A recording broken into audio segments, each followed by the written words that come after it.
Really quick before we start this video, I just want to make a quick update on my announcement from my previous video, which if you saw that, you know that I announced that I have a new publication coming out, and it is Long Buried, A Tale of Gothic Horror. I just want to make a quick announcement that the pre-order for that on ebook is available now.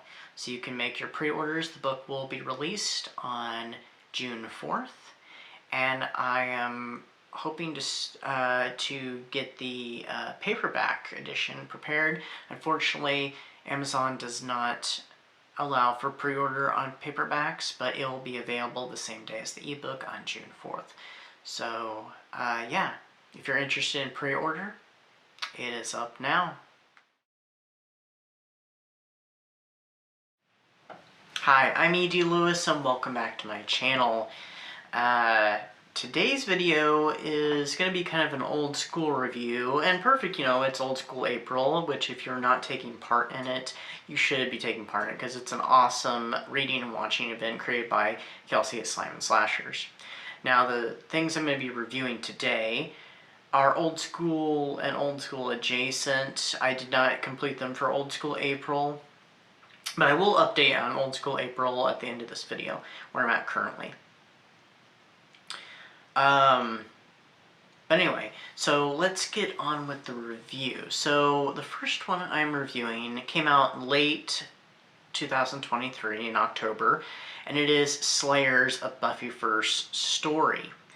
I can't remember exactly how many episodes were in this, for sure. I'm thinking around 9 or so. It was 9 episodes where it kind of reunited some of the cast members of Buffy the Vampire Slayer.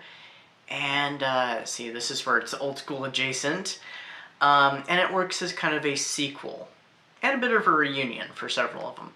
So in this story, it follows Spike, who is currently located in LA. He's very deep undercover until a newbie slayer who just has received her powers basically bursts her way into his life, named Indira. While he's trying to figure, things out for her to help her and get her to a mentor, another individual pops into his life, someone with a face he knows. This would be one Cordelia Chase, but she's not Cordelia Chase of his world, of his universe. She is Cordelia Chase of an alternate reality, where Cordelia became the Vampire Slayer, and there was no Buffy. Cordelia comes to Spike to enlist his help to stop the big bad of her world, who has taken over and is working to make it where vampires can exist in the daylight. None other than the legendary Drusilla, Spike's old love. So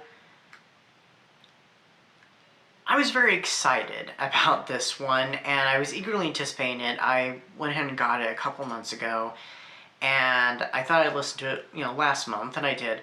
I'm not gonna lie, I was a little disappointed. And I had looked at the reviews, and some of them were favorable, some of them were not. The story was alright. What I thought the best part was the performances, because you get some great performances from James Marsters returning as Spike, and Charisma Carpenter as Cordelia Chase. Yes. I could definitely do with some more Cordelia the Vampire Slayer, to be honest. And it's ironic because originally Charisma Carpenter had auditioned for the role of Buffy way back, but she was given the role of Cordelia. So it's kind of a nice little look of maybe what Charisma Carpenter would have, sounded like as Buffy, maybe. I don't know. But, yeah. We had some other great performances in it, like, I'm suddenly drawing a blank. Emma Caulfield. I can't remember her married name, because she's not Emma Caulfield anymore. It's a hyphenated name, I think. She returns as Anya, except for she's playing an alternate version of Anya, though she does play Anyanka from our reality. Well, when I say our reality, the reality from the TV show. And she does a fantastic job. And Anya was one of those characters I didn't like very much at the beginning, but she grew on me after quite a while, to be honest. And her performance is excellent as Anya, and her playing a dual role. Um, oh, I forgot to mention. So this is written by Amber Benson, who played Tara, and she plays an alternate reality version of Tara in this one, and also Christopher Golden, who has written some Buffy books. And I think I have a few of his books on my shelf. I haven't read any of his, but it was kind of cool that they both wrote for it. Like I said, I was not impressed with the story. It was okay. Some of the performances were not so great. A lot of them were mostly side characters. Ooh, another great performance, and I don't know the actor's name, but the one who played Clem on the series, he comes back, and it was really nice. I didn't even know his character was going to be in it. But he did a great job. And there was, his character was a surprise, and there was a few other surprise characters that popped in. One of them I was not expecting to hear. So it was really cool to hear, and I'll go ahead and say hear her voice, because when I heard her voice, I'm like, so I thought that was pretty cool. But yeah, so. There was one character that I was not overly impressed with. I mean, she played the character, I'm sure, the way they wanted her to do it, so she did fine. But I just wasn't crazy about the character's personality, and that's Indira. For me personally, she reminded me less of a character from the show and more of a character from a Disney sitcom, to be honest. I know that's kind of harsh, but that's just my opinion, and I'm sorry if anybody who's a fan of the character. That's great that you are. I just wasn't so much.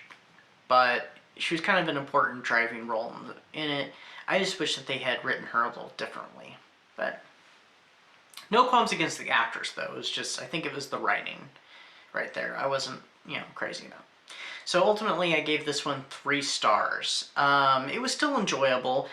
At the beginning, I was a little hesitant, then it got better, and then it kind of started losing me as it went. There were a few silly things that I could have done without, but, all in all, I still enjoyed it. I would be willing to listen to it again.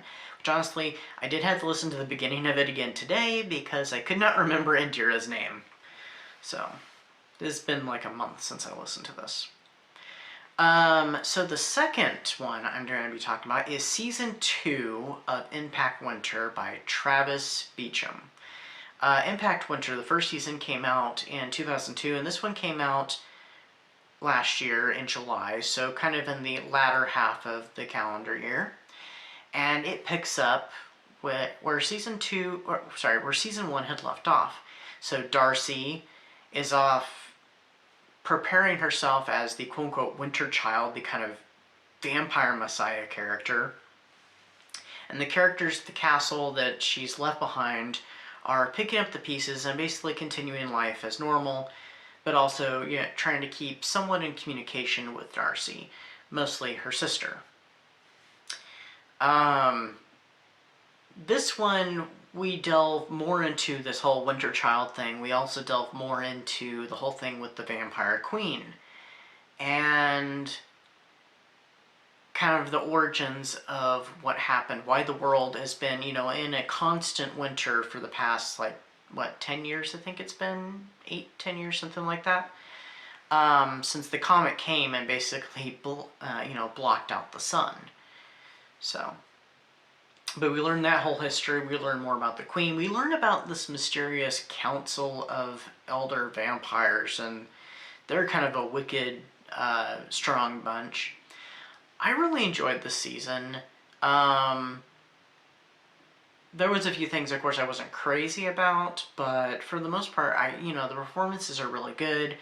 And it's, I think, 12 episodes long, but, it's definitely action-packed. There's twists, there's turns, there's some really bizarre moments, and there's some... Well, I already mentioned the twists. There are some twists, and some of them are a doozy. Now, there is one big one at the end, and the direction it was going, I was almost like... I had a thought of where it was going. And it kind of went in that direction, but it didn't go quite the way I was expecting it. So I was a little surprised. But yeah, it was a similar twist to what I was thinking was about to happen. I was close. So would I be willing to listen to season 3? Yes, and I kind of hope that it ties everything up, because I was like, there's no way it's going to tie everything up at the end of the season, especially the way things were going, how things were kind of closing in, that there was not going to be any big battle between Darcy and the Queen, any monumental battle anyway, since it was getting so close and there was just 2 episodes left. And there isn't, spoiler alert, there's not. But there is quite a twist that opens things up for the next season. So I kind of hope that they kind of resolve things in season 3. I don't really see this going on for another season, because I kind of feel like at that point it's just going to be dragging things out. At least no more than 4 seasons. But I would kind of expect 3, but who knows. But I gave this one 4 stars. I did like it better than Slayers, but I enjoyed both. Something I did forget to mention in Slayers, and also it pertains to this one,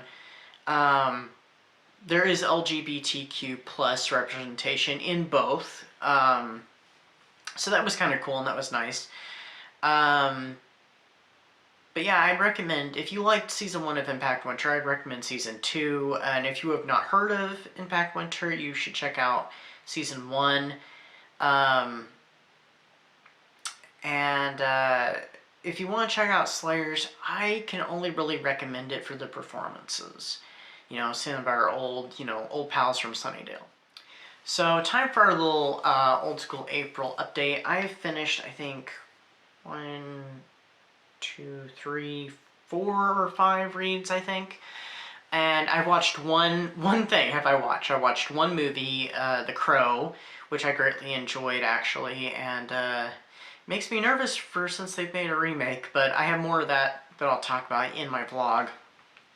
And currently I'm reading the new Buffyverse book, completely unrelated to Slayers, and it is the 3rd one in the Buffy the Next Generation, or the In Every Generation trilogy, where we follow Frankie the Vampire Slayer, the daughter of Willow Rosenberg. And I liked the first 2 books. This one's got a good start to it. I haven't gotten to read it all today. I have a goal of so many pages a day, because I think this one's going to take me a little bit, and I'm not in any hurry to rush through it, so I'm going to be taking my time.